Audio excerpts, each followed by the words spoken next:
On January 16th, I'll be at the Jayhawk Tower in Topeka, Kansas, because I want to watch Kansas show America how to push back government tyranny.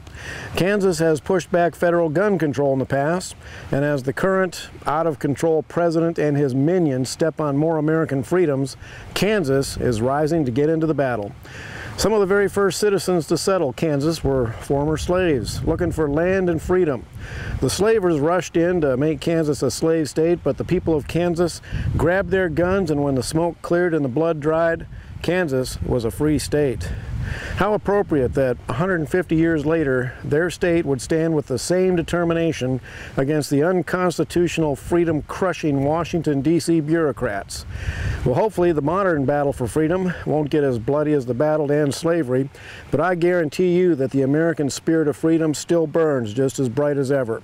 And the enemies of freedom in Washington, D.C. might want to think about that. The dinner on the 16th is all about state sovereignty, the 10th Amendment to the Constitution, a leash with which to restrain the federal government. And trust me, it's time for that leash to be tightened. Believe it or not, the federal government in Washington, D.C. is the greatest threat to American freedom today. How did we ever allow such a band of scoundrels to seize power in the home of the free and the land of the brave? Oh well, it was a doozy of a mistake, and we will be taking steps to correct it. Chris Ann Hall will also be there, along with Kansas Secretary of State, Chris Kobach. So please, stop by and say hello.